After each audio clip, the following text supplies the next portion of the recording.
Welcome to the deep dive.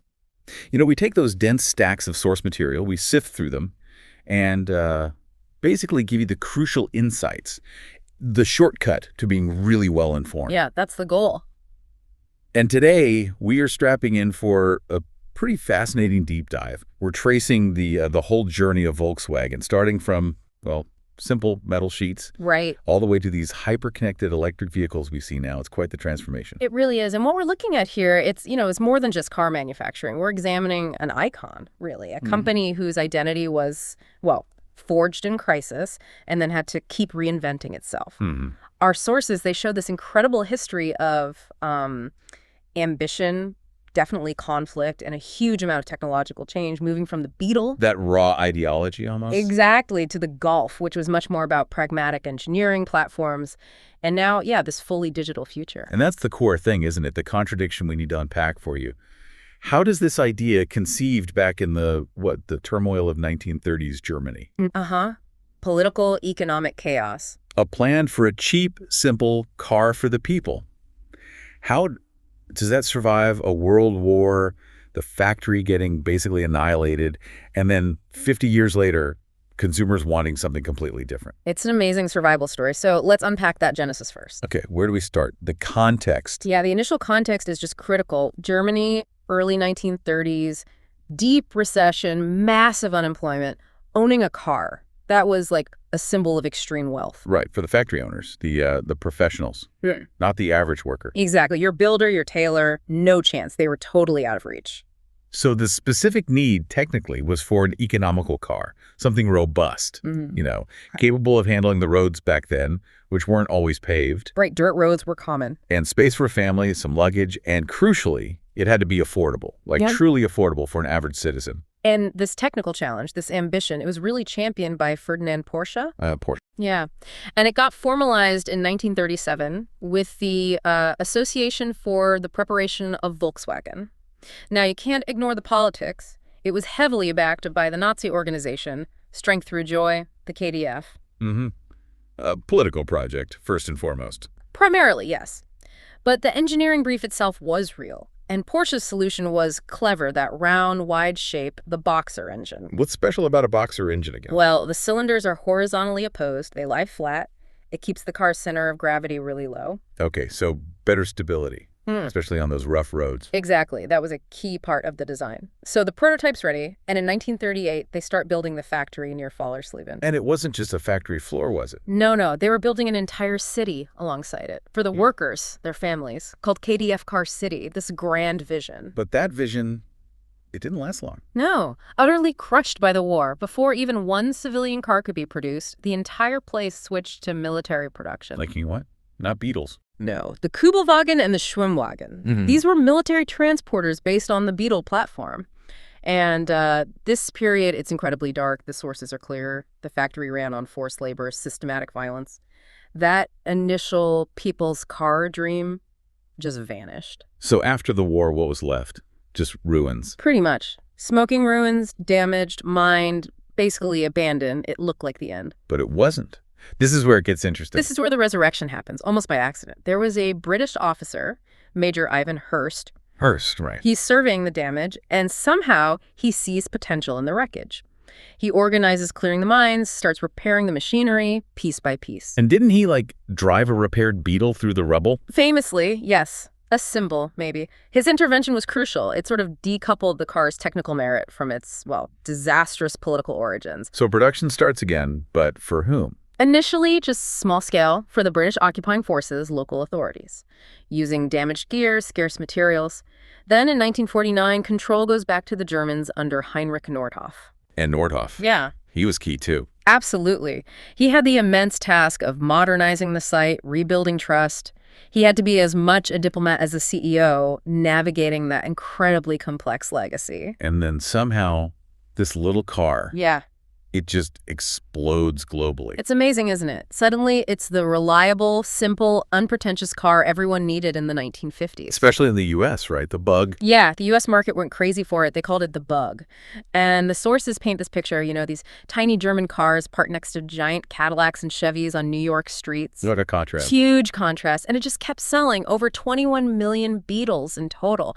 Production didn't even stop in Brazil until 2003. Think about that. Incredible staying power. But even legends have their limits, I guess. That's the fascinating part, right? Success can actually box you in. By the late 60s, the Beetle, well, it was still loved, but it was hitting its limits. People wanted more. Yeah.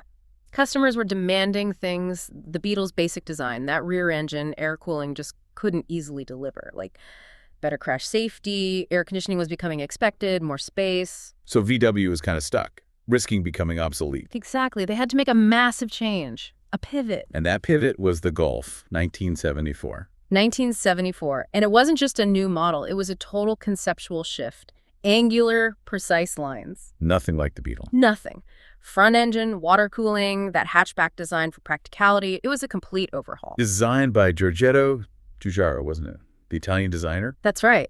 And Giugiaro's design just nailed the spirit of the times. It felt young, modern, functional, simple in a new way. And it appealed to everyone. Totally. Students, families, business people. It crossed all those lines. And the sales figures show it. Over 35 million Golfs sold since then. But the sources suggest the Golf was more than just a successful car. It marked a bigger strategic change. Oh, absolutely. This is key. The Beetle was this singular, almost ideological product. The Golf represented a shift to something much more pragmatic, more corporate, platform-driven. Platform-driven. What does that mean in practice? It means the Golf era ushered in massive expansion for the VW group. They launched more of their own models, Passat, Polo, later the Tiguan. Okay. But crucially, they started buying other car brands, Audi, Seat, Skoda. Right, building the empire. Exactly. And to make those acquisitions work financially, you need shared engineering. You need efficiency. This is where platform sharing really takes off. So using the same basic structure underneath lots of different cars. Precisely. Like the MQB platform later on the modular transverse matrix, one core chassis structure could underpin dozens of different models, from, a budget-friendly Skoda to a premium Audi. So if the Beetle was about being uniquely robust, the Golf era became about strategic uniformity, standardization. In a way, yes. Does that mean scale and market share sometimes overshadowed pure engineering leaps? Maybe. The sources do point out that VW became the world's largest car maker in the early 2010s, not necessarily for having the most radical engines or designs, But just for being everywhere. for its sheer omnipresence, exactly. They achieved that by focusing on standardization and scale, building factories in Mexico, Brazil, South Africa, and making a huge bet on China. It's paid off. Massively. They could offer reliable, standardized products, subtly tweaked for local tastes, in over 150 countries, all built using efficient, shared engineering. That global reach, that uniformity, became their strength. Okay, let's shift gears from that strategic growth to actually making the things, the physical process, because the scale needed today is, well, it's mind-boggling. It really is. Take the main Wolfsburg factory, the heart of VW. How big are we talking? Get this, 6.5 square kilometers. It's literally larger than the country of Monaco. Wow. Okay, that's hard to even picture. It's basically a self-contained industrial city. Over 60,000 people work there. They churn out about 3,500 cars every single day. And these are highly customized cars, too. Incredible. So how does it start?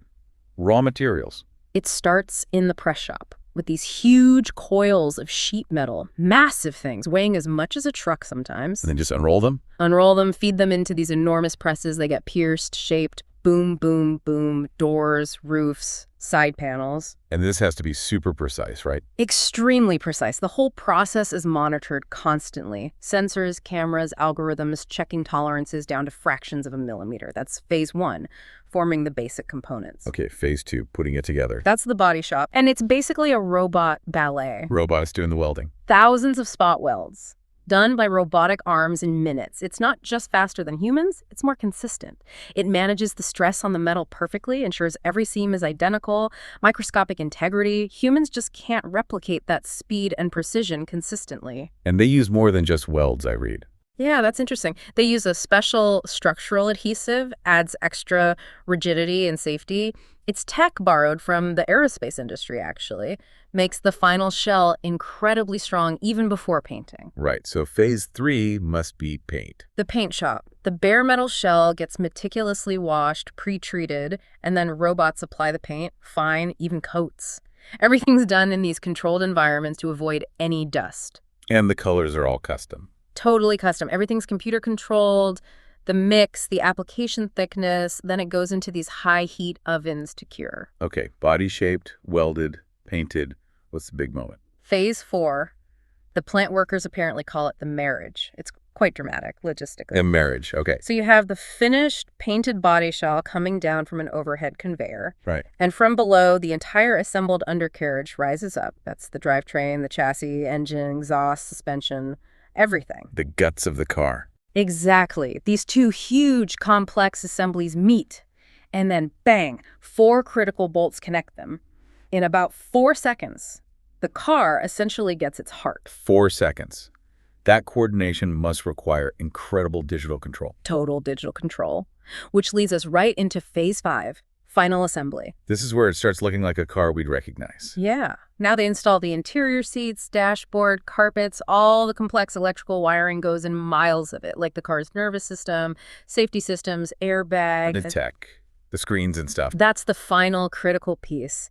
Installing and testing all the software systems, the infotainment, navigation, connectivity features, making sure the digital brain is working perfectly. It's clear the precision isn't just mechanical anymore, is it? It's deeply digital. Oh, completely. Modern Volkswagens, they're really evolving into mobile software platforms. Like a smartphone on wheels. Kind of, yeah. So many functions, driving assistance, navigation, even how efficiently the battery is used are controlled by software.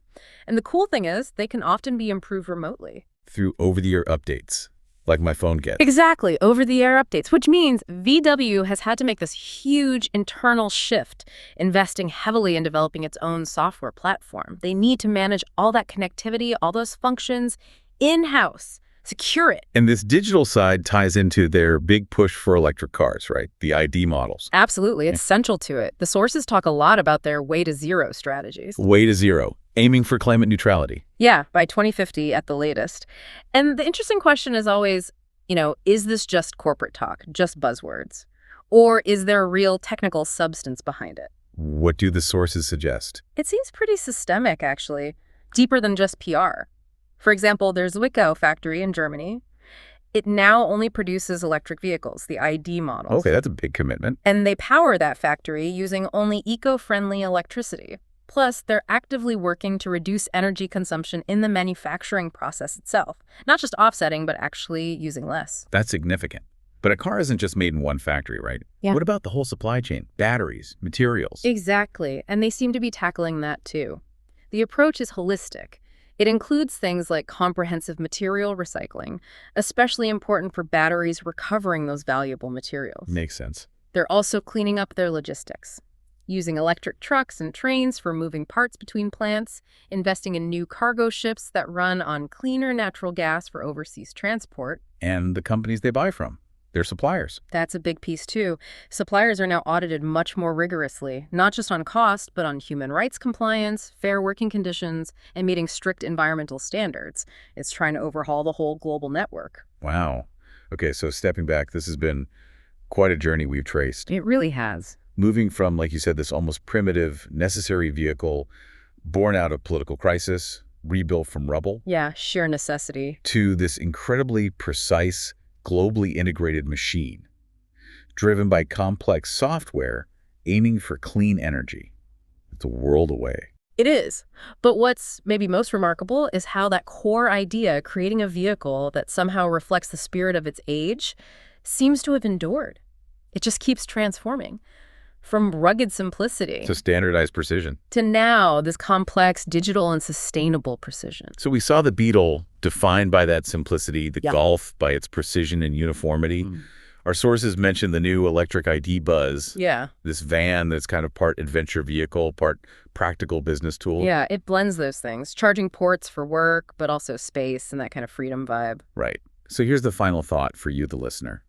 If the original promise was a simple, affordable car for the masses, How does a vehicle like the ID Buzz, which is sort of half freedom adventure, half practical business, how does that redefine the idea of a car for the people in our hyper-connected 21st century world? Hmm, something to think about. That's your assignment for today. We'll catch you on the next deep dive.